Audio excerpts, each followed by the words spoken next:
Bem, galera, vamos que vamos de história.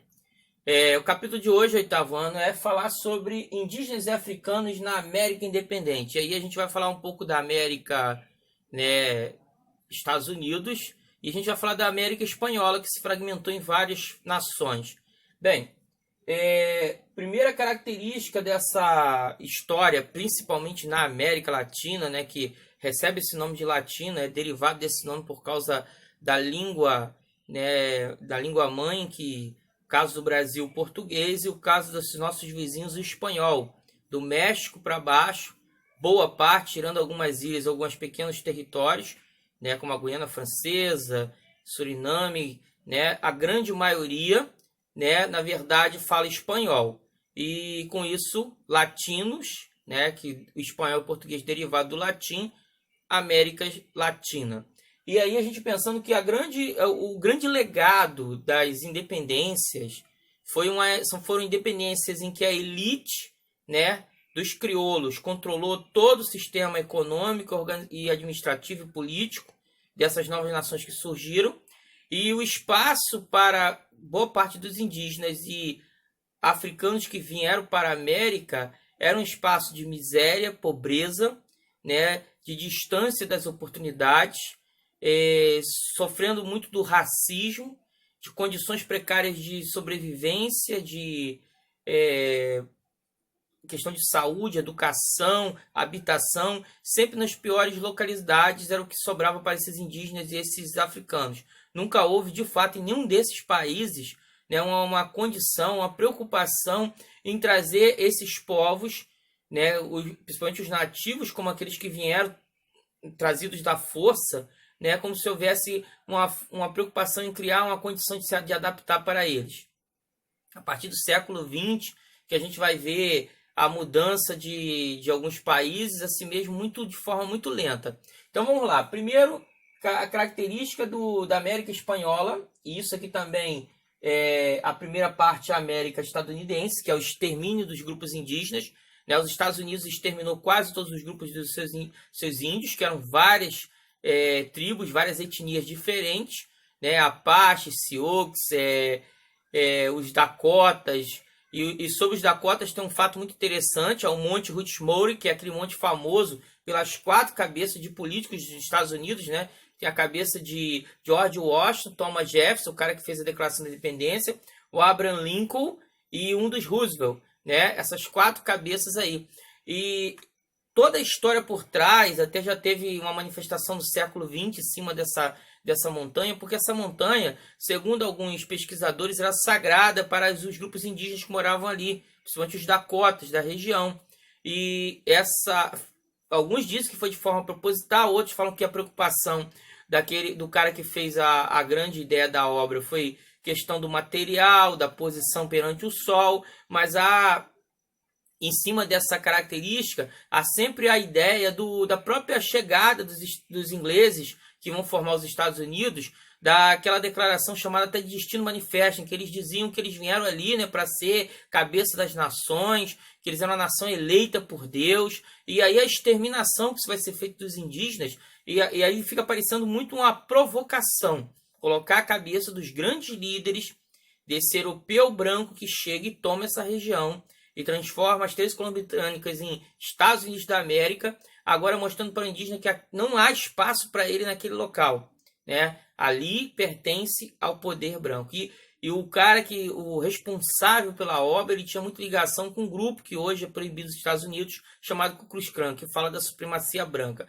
Então você vê que tem um fundinho de verdade em cima dessa história aí, né? Muito estranho, muito a condição. Esses grupos, eles não só, né, os indígenas, eles são exterminados, hoje há bem pouco. Quando a gente fala da questão dos indígenas do Brasil, que já é preocupante, dos Estados Unidos é ridícula, né? E vai acontecer no restante da América Latina também, porque onde você vai ver os indígenas participando da população, eles vão sendo participando da população, sendo que violentados, né? As mulheres são estrupadas pelos colonos, por esse grupo, né, que chegou lá, os chapetones, a formação das famílias crioulas ainda é o grupo elitizado que nasce naquela região. Os mestiços, né, como são conhecidos na língua deles lá, esses grupos eles não têm direito algum nessa sociedade independente que está se construindo. Então, extermínio ou escravização dos indígenas. Os indígenas, principalmente em países como o Peru, né, na Bolívia, esses grupos vão ser escravizados, trabalhar nas minas, né, nas minas que vai ter a exploração aurífera, a exploração de metais preciosos.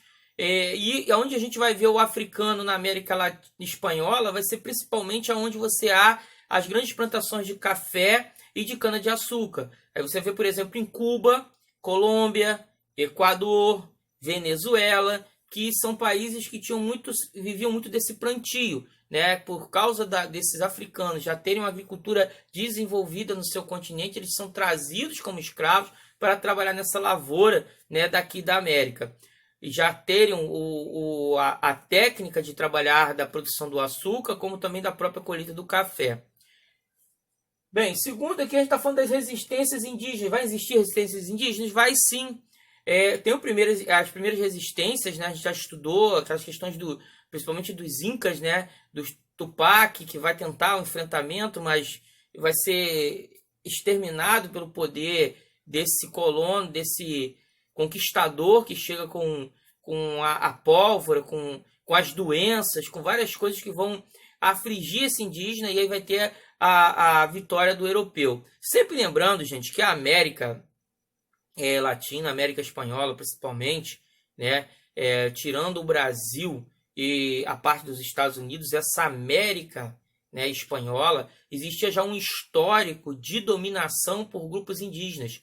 Né? Aqui, quando os conquistadores chegam europeus, você já tem astecas, você tem incas, né? Principalmente os mais já estão em fim de carreira, mas esses grupos eles têm dominação sobre outros grupos indígenas. Então já havia uma ideia de dominação. Né? Tem até aquela história da Malinche, que é amante do Hernán Cortés, e que ela é de um grupo escravizado pelos astecas, por isso ela se vinga entregando todas as situações para que o Cortés tenha todo um painel, um panorama, né, de como conquistar esse grupo tão poderoso que eram os astecas. Então, a gente vê que é uma história que tem uma conjuntura já de uma característica, né? Então, a gente vai até entender porque que alguns grupos ainda sobrevivem sob essa dominação, e alguns grupos existem até hoje em questão cultural, como os quichuas, né, que existem até hoje.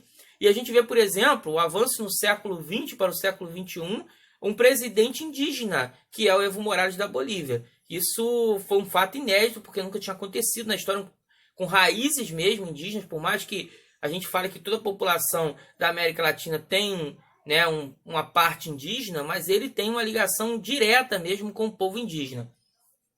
Resistência indígena, que são os malones. Esses malones eram grupos que viviam ali na região da Argentina e do Chile, né, tribos que vão formar grupos, e eles atacavam as fazendas crioulas, né, como uma forma de resistência dos ataques que eles sofreram perdendo suas terras. Eles vão se manter durante um bom tempo, até o período que vai ter a Guerra do Paraguai, em que a Argentina vai se envolver, junto com o Uruguai e Brasil, enquanto o Paraguai, a Tríplice Aliança. E quando termina essa guerra, o que a Argentina faz? A Argentina termina de executar a extinção dos malones, né, o fim desses grupos indígenas. Então, que são as chamadas de campanhas do deserto. Na questão dos africanos, nós vamos ter a resistência, né, principalmente parecido com o que a gente chama aqui no Brasil de quilombos, são os cumbes na Venezuela e os palenques na Cuba e Colômbia, né, que são locais em que eles faziam arraiais, tipo comunidades desses africanos fugidos, né, das fazendas, né, onde eles conseguiam ter um certo tempo de liberdade. Mas essa resistência sempre foi sofrida. O único lugar que a gente vai ver o africano na América mesmo ter força para vencer, né, a resistência do europeu vai ser na questão da independência do Haiti, que é um capítulo diferenciado nessa história americana de sofrimento dos africanos. Bem, a gente viu aqui que não tem muita coisa para esses grupos. E o que a gente vai ver no passar dos tempos é cada vez pior. Por exemplo, na América Latina, principalmente a região da América do Sul, os contingentes africanos, os pequenos contingentes africanos que haviam em alguns países de grande maioria branca, como a Argentina, né, por exemplo, A gente vai ver no século XIX, século XVIII, século XIX, a questão de toda aquela história de darwinismo, né, social, de supremacia branca, em que vai ser eliminados contingentes de negros nesses países. Né? A gente vai ter, na verdade, uma famosa limpeza étnica. Alguns vão ser enviados de volta para o continente africano e outros, infelizmente, nem essa oportunidade vão ter, vão ser exterminados. Não há uma preocupação com que eles construíram, com o que eles deixaram de legado cultural nesses países.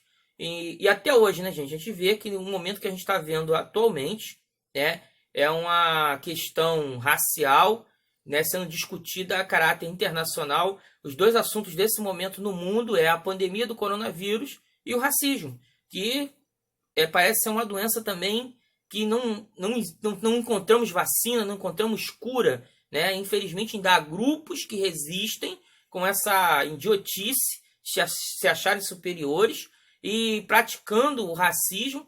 Né? E a gente vê isso, infelizmente, em todas as camadas sociais e quase todos os países.